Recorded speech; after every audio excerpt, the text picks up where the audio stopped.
has come to our family. I'm Reginald Gickington, and you can call me Reggie. Today I'll be starting a painting journey through the Miniatures of the Darkest Dungeon board game by Mythic Games. In today's video, we'll be starting at the very beginning, the way the game starts. I'll be teaching you how to paint Reynauld and Dismas, the strong and versatile Crusader, and glass cannon cutthroat pistolero. Darkest Dungeon has a very, dark art style, and we'll be trying to communicate that using careful placement of shadows and highlights. However, since there aren't any videos so far on the topic of painting these miniatures, it'll be a learning experience for me as well as you. Now, starting off with Reynauld the Crusader, I've already primed the entire miniature in black, which is my preferred color for priming. To begin painting, we'll be applying a coat of Citadel's Lead Belcher all over the steel parts of the miniature. As each color gets used, its icon will appear in the corner, and a list of each color used will appear after each mini is complete as well. Naturally, be sure to use a little water and apply several thin coats for the best coverage. Don't worry if you happen to spill over on some of the details, we're just space coating at this point, and we can fix up smaller nooks and crannies later. We'll be painting Reynauld using his same appearance as he has on his in-game datasheet. Though it's important to remember that in Darkest Dungeon, each hero has a varied color palette, and that also you're free to paint your miniatures as you please. But in this case, we'll be using Phoenician Purple, again by Citadel, to paint his purple tabard.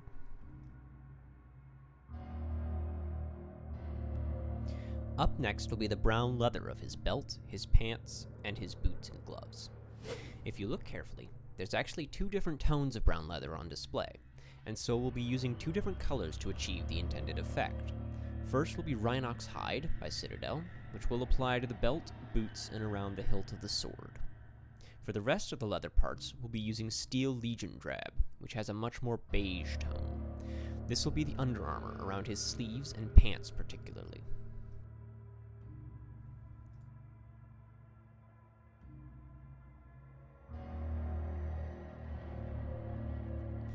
And, having rounded out our base coats, it's time to wash.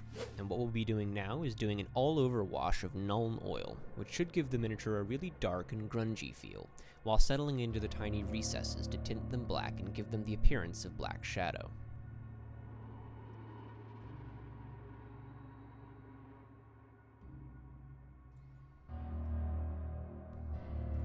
With that out of the way, we'll be doing the scroll that he carries. The scroll is a very important teachable moment for me as a painter, because the footage I show is quite simply not correct. The footage shows me using Vallejo buff to base coat the scroll, which we will do, before washing it in Fuegan Orange. My intention at the time was to give the scroll the glowing appearance it has when using Zealous Accusation in-game. Ultimately, however, it just made the entire thing look not quite right. So what I did instead was base coat of buff, followed by a layer of Skeleton Horde contrast paint, after which I went back to layer buff on the raised areas, avoiding the indentations for the lettering on the scroll. I finished this off with an edge highlight of Wraithbone. The reason this is also important is because, fundamentally, there aren't many mistakes in painting that you can't come back from. You can almost always try again a new way, experimenting with different techniques to get different results if you're not happy with how something turns out. With the scroll done, we'll be doing a semi-freehand. Averland Sunset will be applied to the yellow parts of the tabard. That includes the cross at the center, along with the left and right edges, which do not have super clear or crisp dividing lines as to where they begin and end. So just try to make a small line running up and down the sides. For the cross, it's an extruded detail, so you should be able to avoid spilling over onto the Phoenician purple parts. To finish the cross, we'll be applying a bit of Vallejo Gold Yellow to highlight the top edges. We're now going to go back to highlight the tabard with Phoenician purple. You don't want to do this all over, just in the areas where light would be most likely to hit, avoiding the darker recesses. We'll be following that up with a 1-2 Althuan Grey to Phoenician Purple mix, which makes a light pastel purple that we can use to make a rough highlight along the brightest areas, like so.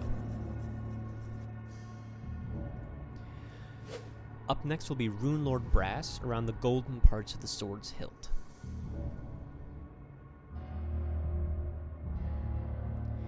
The last steps will be Abaddon Black freehands. To do these, we follow the image and try to accurately place the shadows. Sometimes it may be easier to use a very precise application of Nuln Oil, especially if the part you're trying to paint is particularly recessed. Otherwise, having a fine-tipped brush is a very important step here. If your shadows look like big fat rectangles, they won't come out as good. Otherwise, just be sure to remember that less is more, and that if you put too many shadows on, it won't look as good. After that, do whatever touch-ups and edge highlights you feel are necessary, and you can move on to the base. I base all of my Darkest Dungeon miniatures the same way. First off, a coat of Mechanicus Standard Gray, followed by a layer of Nuln Oil, and then a dry brush of Dawnstone to hit the edges of the flagstones.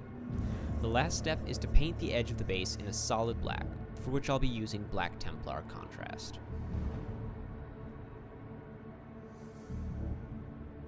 And with that, the Crusader should be done, leading us into the next half of our dynamic tutorial duo, the Highwayman.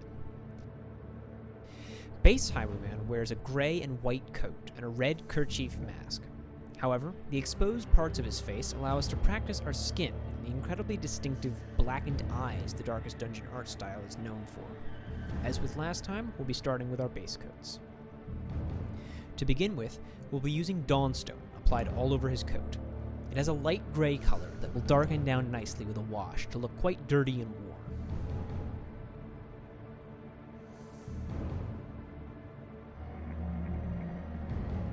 Next will be Corn Red, and we'll be applying this on the kerchief. Now, the attentive among you will know that his gloves are also red. However, due to the object he's holding, it might be easier to hold off on doing his gloves until after you've painted his pistol and knife.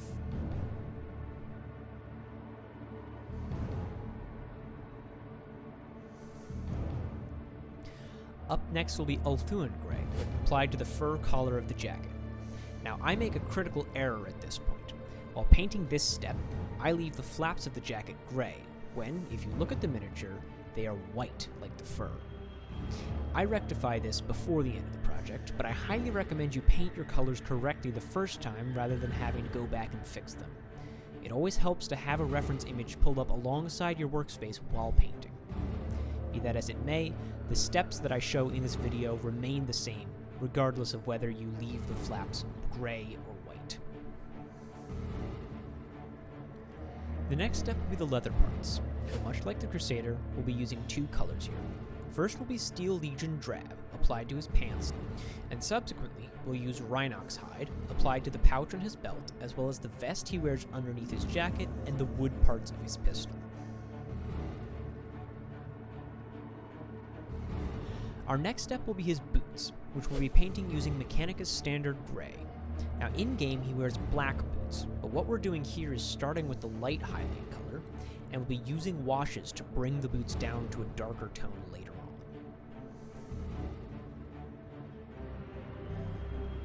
Now comes the face, and for that we'll be using Cadian Flesh Tone by Citadel. A fine-tipped brush is good here to avoid spilling onto the red kerchief or the white fur, but don't worry if you do, because that can all be cleaned up. Faces can be an intimidating part of any painting project, but once you understand the basics of highlighting and shadow placement, and you get a good flesh wash, they can actually be quite fun. With the skin all done, we'll be applying Vallejo's Flesh Wash all over the face, to help give it some depth and shadows. Despite the model already being primed in black, we're going to be applying a layer of Abaddon black on his hair, mainly to avoid any of the glossy effects that come with sprayed colors.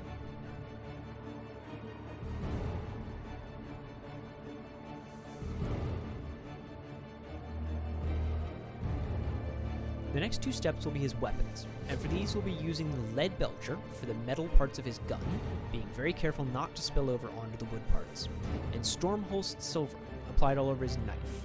It's at this step that we also do his belt buckle in Lead Belcher. Once these steps are done, be sure to go back and paint his gloves in Corn Red.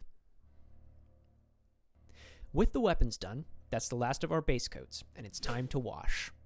We're going to coat the entire model in Nuln Oil, a step you should be familiar with by now.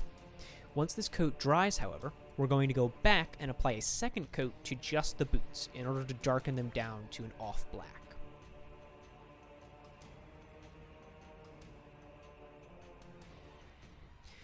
Next will be a highlight of Cadian Flesh Tone on the prominent parts of the face. These typically are the nose, the brow, the cheeks, and in this case, the ears.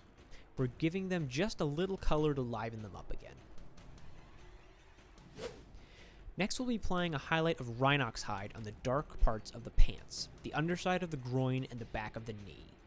You don't need to hit every nook and cranny here, both because Nuln Oil over Steel Legion Drab looks not dissimilar to Reynauld hide, but also because at the end we'll be applying Abaddon Black to shadow these areas as well. A quick highlight of Mechanicus Standard Grey on the tops and backs of the boots will give the appearance of polished, reflective leather. At this point, we're going to give a splash of color to his gloves and kerchief and hit their raised edges with some Mephiston red.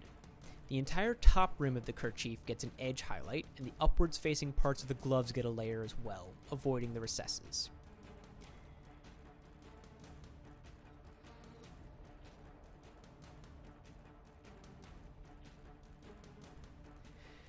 And lastly, we'll be using Abaddon Black for the black shadows, followed by the same basing scheme of Mechanicus Standard Grey, Nuln Oil, and Dawnstone, just like last time, followed by a ring of Black Templar around the edge.